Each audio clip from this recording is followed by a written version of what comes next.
He's 20 minutes late.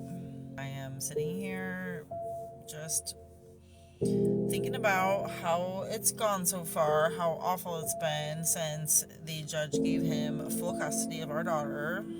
She came back telling me that she was very confused because dad was saying that he won and she didn't really know what that meant, but that since he won, she, wasn't able to talk to me on the phone unless he told her that she was able to.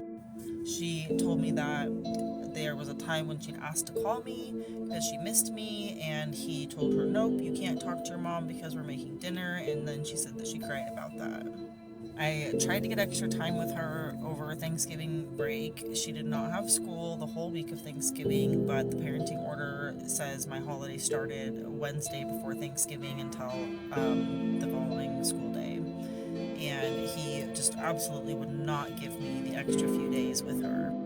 He said in a text message that I did not have a safe environment for her, that she does not need to be spending time with me. I think we straightened out the phone call thing, but I'm going to keep mentioning it to my daughter to make sure that she's aware that she can call me at least, what the court order says, 3 phone calls a week. There really isn't a good enough reason to miss parenting time with the other parent, including the phone calls, unless the parent decides that they don't want the call. Her dad told her that I don't take care of her good enough, and that's why he won in court and she gets to have to live with him now. Leading up to the court date, he had been basically convincing her all summer that she wanted to live with him.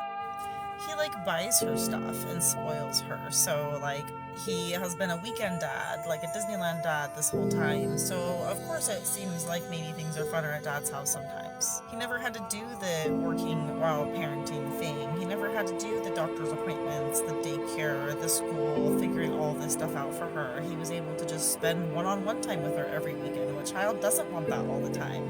But after her first time with her dad for full time and she came back, she was like, Mom, I don't want to live with dad anymore. If I thought that it was in her best interest while I was going through this life change of mine for her to live with her dad, I certainly would have made that decision with her. But this is exactly how I knew it was going to go. Not only has he been restricting our phone calls, trying to take away my parenting time, he has been trying to not take advantage of her services. My daughter does have a disability. These are all the things that the judge did not take into consideration. The judge gave him full custody. So at this point, I'm no longer a major decision maker for my child. He's fully responsible to and liable for making all of this arrangements for her now that he has full custody.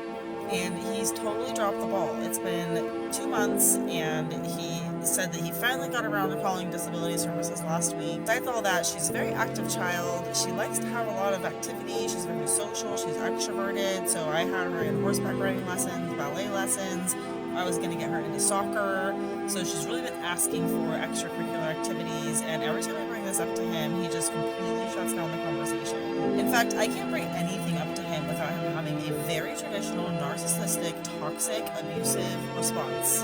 When we were divorced, he was so angry about that, about me divorcing him and leaving him. He said, I am going to take your child away from you. I'm going to make sure even your other children are not with you anymore. I'm going to take your house, your horses, everything you have. And he really did try to do that. He has sabotaged my life for the past 3-4 years. So the alienation of my daughter towards me is not surprising me. Him taking me to court and trying to get full custody, I'm not surprised he did that. This sounds like a lowball move that he would totally make. What I was a little bit surprised is that the judge gave him custody, and didn't listen to any of my concerns, completely dismissed the evidence.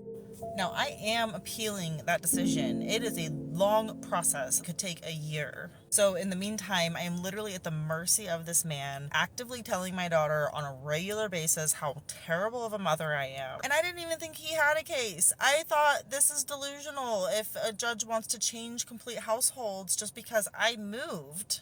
No, living in a camping trailer is not ideal, but we are warm, we are dry, our needs are met, we are her family. Nothing else has changed except the geographical location and the compilation and structure of our home.